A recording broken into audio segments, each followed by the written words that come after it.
Welcome to our virtual classroom. Welcome to our math class.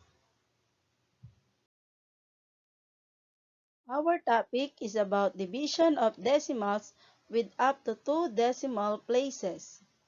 Week 6, Lesson 1.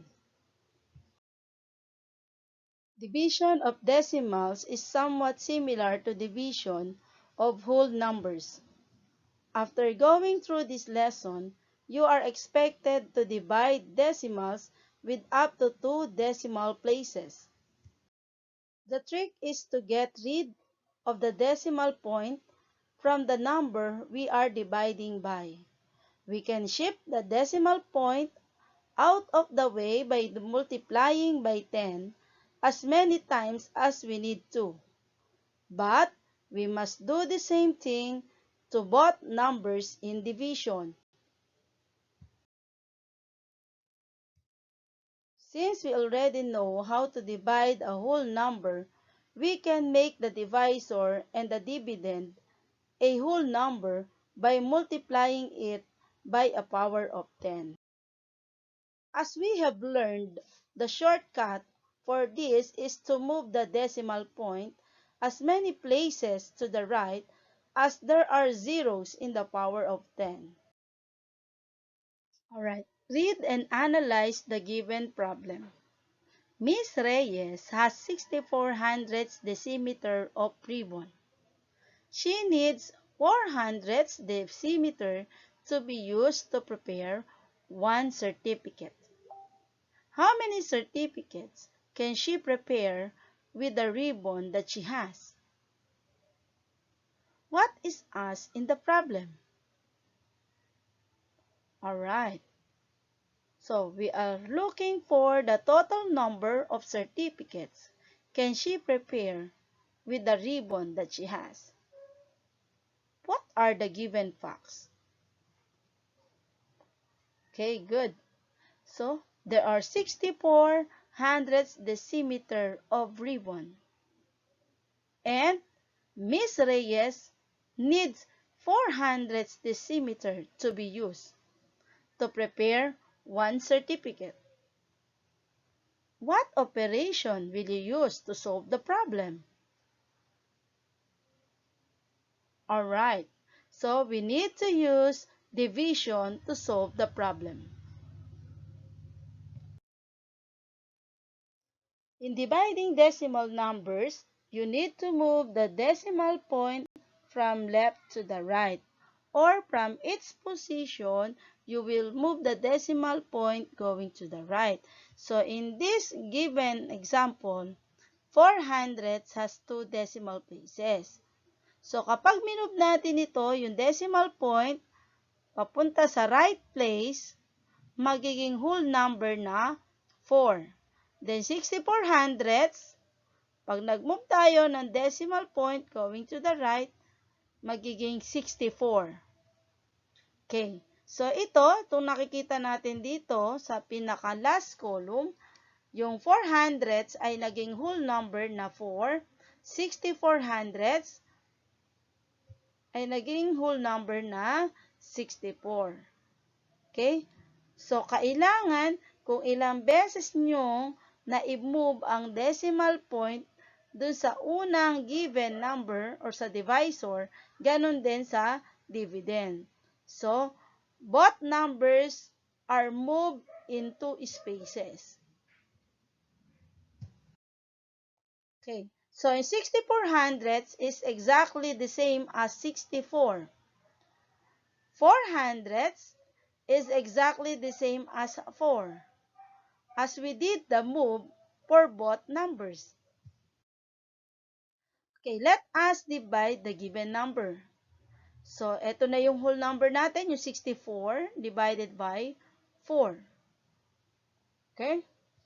So, ang una nyo munang i-divide is yung 6 divided by 4.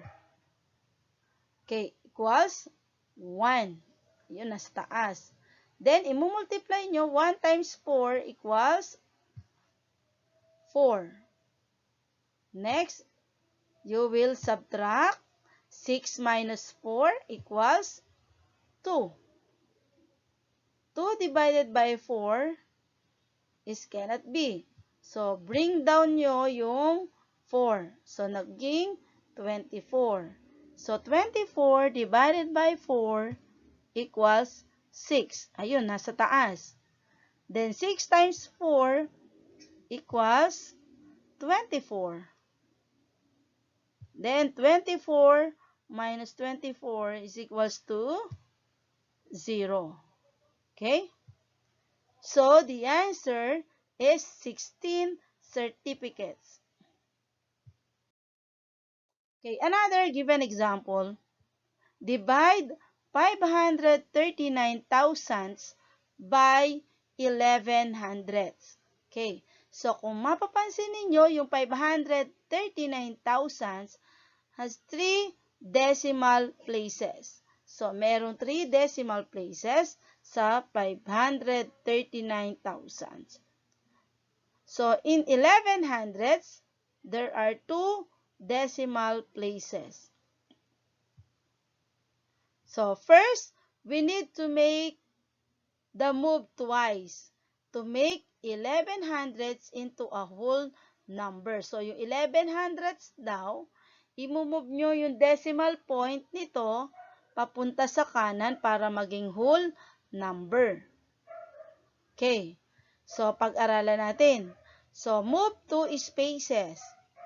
So, yung 539 thousandths will be 53 and 9 tenths.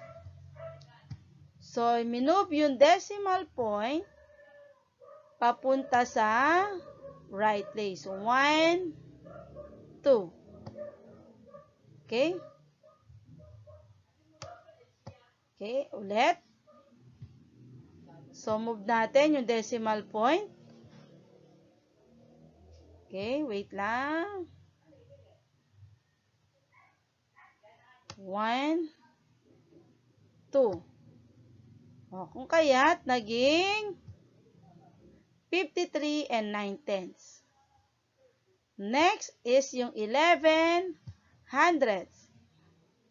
1, 2. So, kapag napunta sa hulihan ng number, ibig sabihin ito ay whole number na mawawala na yung decimal point. So, yung 11 hundredths ay naging whole number. Naging 11. Okay? So, yung 539 thousandths ay naging 53 and 9 tenths. Now, but what about 53 and 9 tenths? It still has a decimal point. So, paano daw tayo magdi-divide? Kung halimbawa yung 11 ay naging whole number. Yung 53 and 9 tenths, meron pa rin siyang decimal point. Right. So,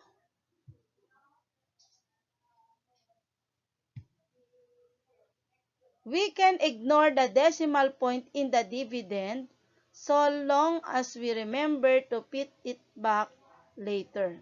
Okay. So, tatandaan nyo lang kung saan ang posisyon ng decimal point. So, 53 and 9 tenths divided by 11. Okay? So, first do the calculation without the decimal point. So, imagine, yung 539 thousandths is a whole number. So, tinanggal muna natin ang decimal point. So, 5 divided by 11 equals 0. So, lagay nyo yung 0 doon sa taas.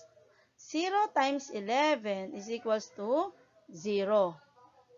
5 minus 0 is equals to 5. Bring down 3. 53 divided by 11 equals 4. Ilang 11 daw mayroon sa 53? Di 4. 4 times 11 equals 44.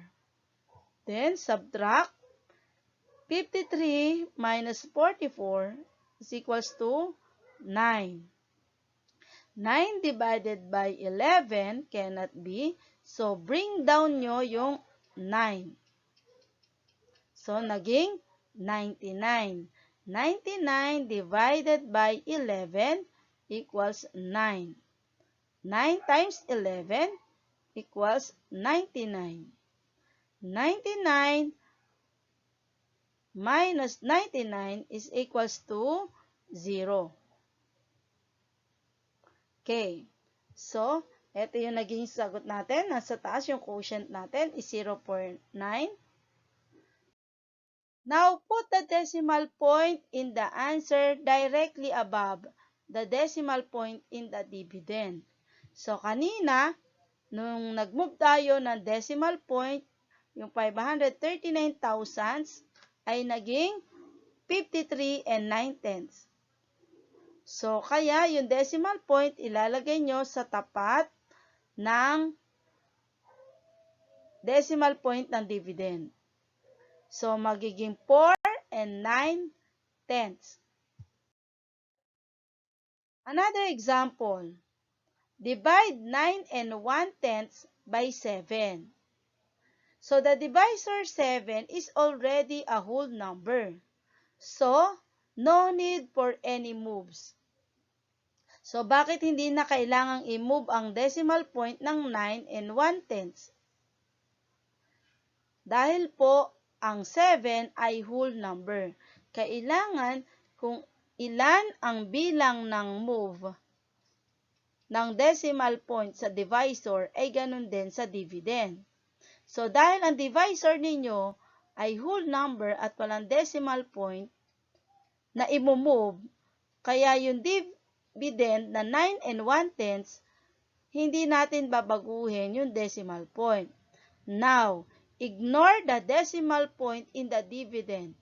So, ibig sabihin, hindi nyo muna papansinin yung decimal point na nasa 9 and 1/10. Use long division. Okay?